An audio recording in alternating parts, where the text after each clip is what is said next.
नमस्कार। गायत्री स्नातकोत्तर कॉलेज सांचौर की ऑनलाइन क्लास में आपका स्वागत है। प्रिय विद्यार्थियों, आज हम कक्षा BA पाठ द्वितीय विषय इतिहास में अकबर द्वारा किए गए साम्राज्य विस्तार के बारे में पढ़ेंगे।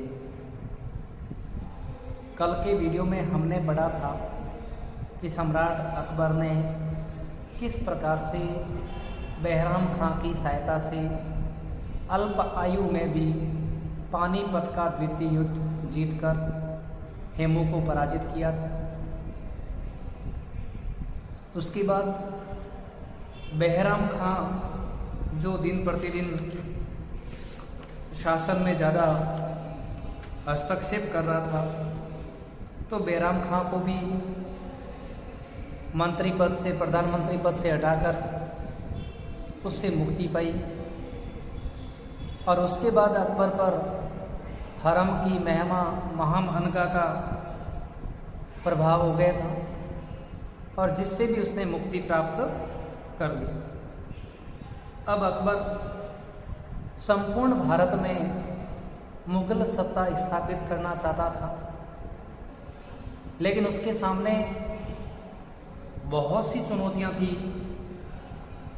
इसलिए अकबर ने अपनी विजय यात्रा से शुरू में ही यह समझ लिया था कि अगर उनको भारत में अपना साम्राज्य अक्षुण्ण रखना है तो राजपूतों से मैत्री संबंध स्थापित करने पड़ेंगे, एवं मैत्री स्थापित न करने पर उन पर आक्रमण कर उनको अधीन करना है वो पड़ेगा।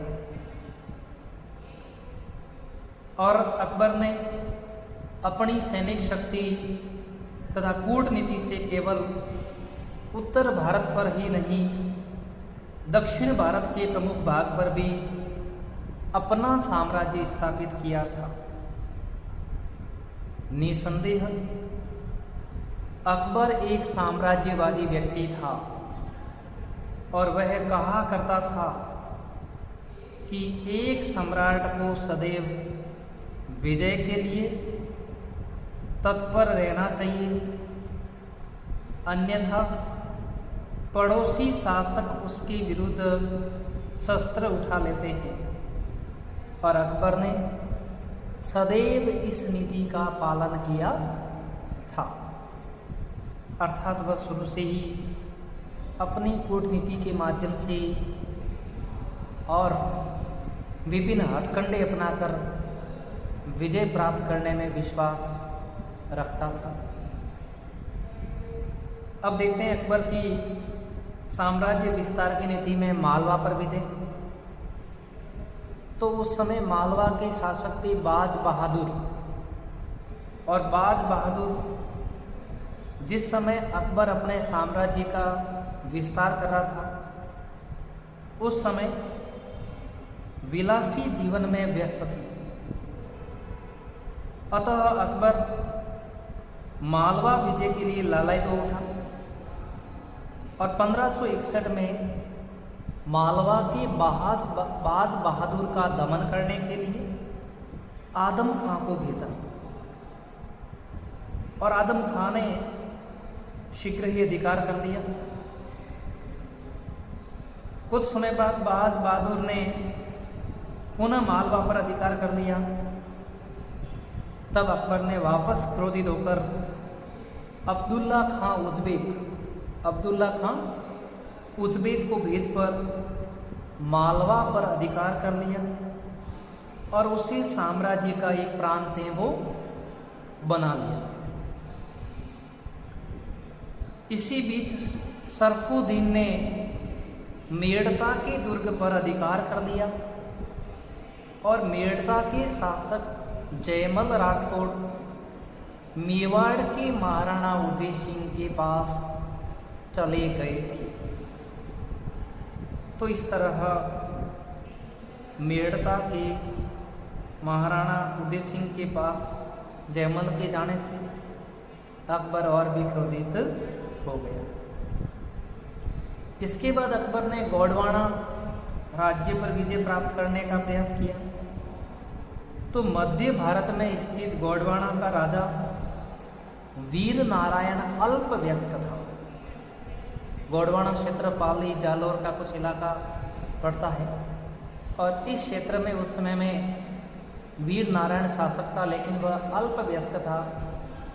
इसलिए शासन का तमाम कार्य उनकी माता, जिनका नाम था राजमाता दुर्गावती, के हाथ में था।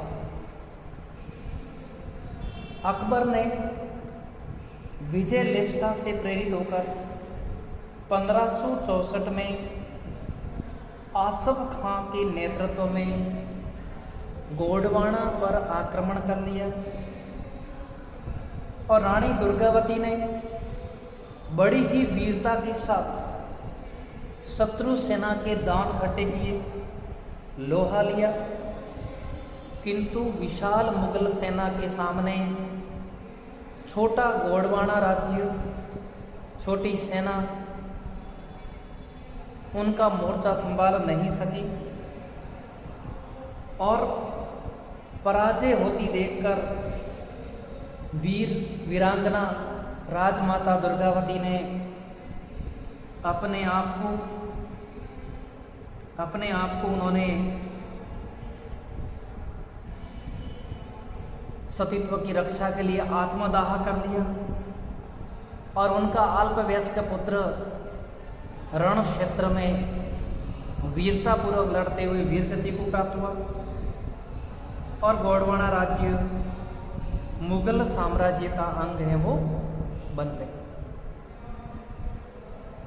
अकबर एक दूरदर्शी सम्राट था और उसने अनुभव किया था कि जब तक राजपूतों की सहायता के बिना कोई मुस्लिम साम्राज्य स्थापित नहीं हो सकेगा, और उसने राजपूतों से मैत्री संबंध स्थापित करने के लिए कार्य करना शुरू कर दिया और उसने सुलह-ए-कुल की नीति भी चलाई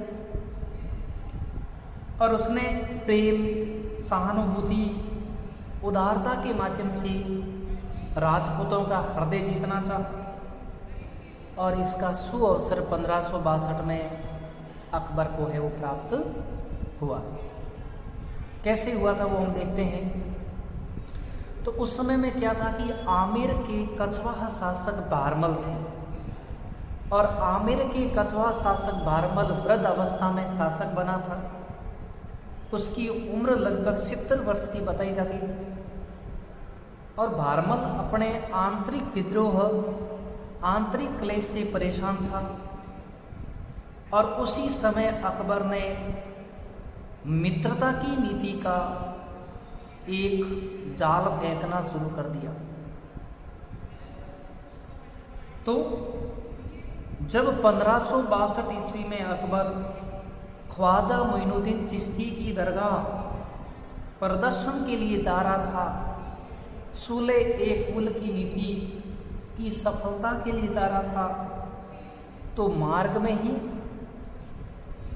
ही मजनू खां चगतई खां की सहायता से आमेर के कछवाहा राजा भारमल ने अकबर से भेंट की। अकबर ने भी भारमल के साथ शिष्ट व्यवहार किया और इससे प्रभावित होकर भारमल ने अपनी पुत्री का विवाह अकबर के साथ कर दिया और अकबर ने भारमल के पुत्र भगवान दास तथा पौत्र मान सिंह को शाही सेना में उच्च पद प्रदान किया और इस वैवाहिक संबंध का भारतीय इतिहास में बड़ा ही महत्व निकला था। अकबर को शीघ्र ही ज्ञात हो गया था कि राजपूत उसके अन्य उच्च पदस्थ मुसलमान कर्मचारियों से कहीं अधिक स्वामी भक्त है और अगर ये राजपूत एक हो गए मुगलों के विरुद्ध तो कोई ताकत इन्हें हरा नहीं सकती। इसलिए उस समय में अकबर ने इन राजपूतों के साथ शिष्ट व्यवहार किया और अब उसने अन्य राजपूत राजाओं को अपने दरबार में आने, वहां पर कार्य करने के लिए प्रेरित किया था।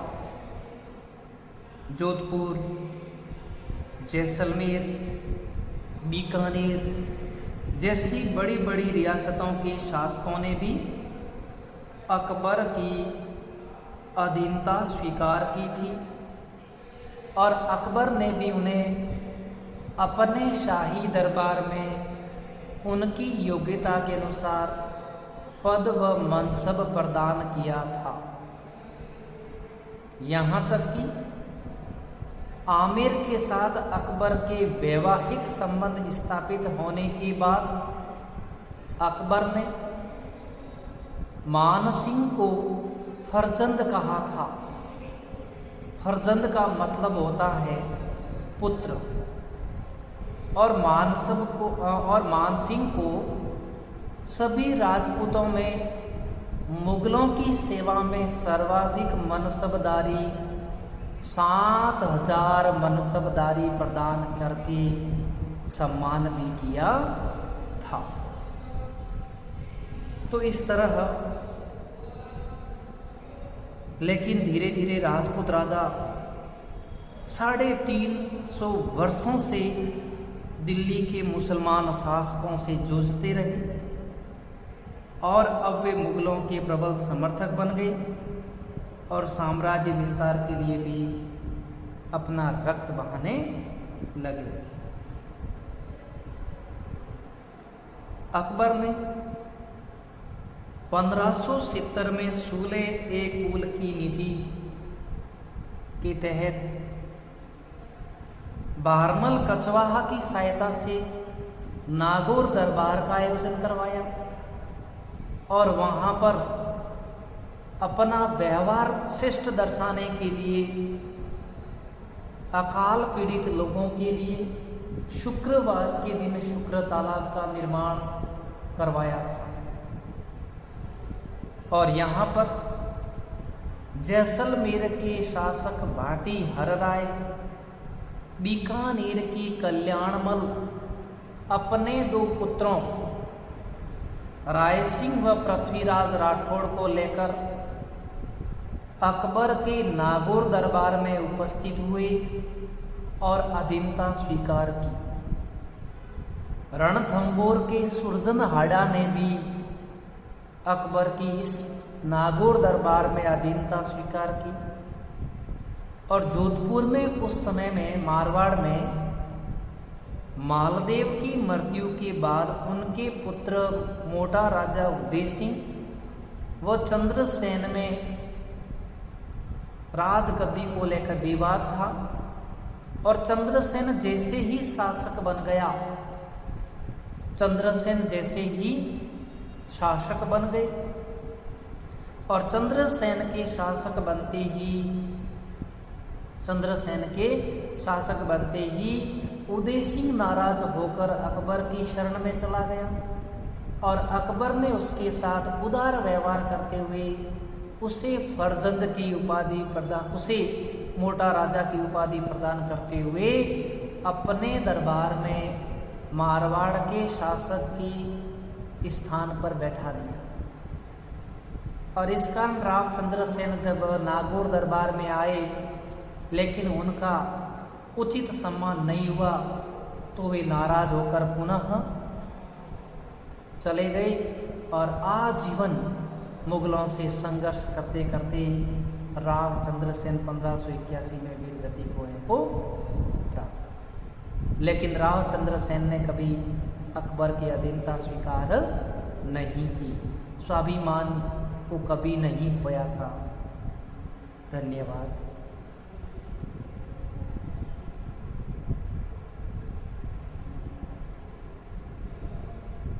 इसके अलावा उस समय रणथंबोर की सुरजनहाड़ा ने भी जब 1568 में आक्रमण किया था तो उस समय में सुरजनहाड़ा भी अधीनता स्वीकार कर चुका था और पूर्ण रूप से 1570 के नागौर दरबार में उसने अधीनता स्वीकार कर ली एवं उस समय कालिंजर का जो क्षेत्र था वो उत्तर भारत के अभेद दुर्गों में से आता था और यहाँ रीवा के राजा रामचंद्र का अधिकार था। तो 1569 में अकबर ने मजनू खां के नेतृत्व में सेना कालिंजर भेजी और रामचंद्र चित्तौड़ और रणथंभौर के पतन से परिचित था, अतः उसने अकबर की सेना के सामने आत्मसमर्पण कर दिया और अकबर ने राजा रामचंद्र को इलाहाबाद के पास एक जागीर निर्वाह हेतु प्रदान कर दी। इस तरह अकबर ने अपनी विभिन्न चाल से, कूटनीति से अपने शिष्ट व राजपूतों के प्रति अच्छा व्यवहार कर एक विशाल साम्राज्य स्थापित करने में सहायता प्राप्त की। Thank you.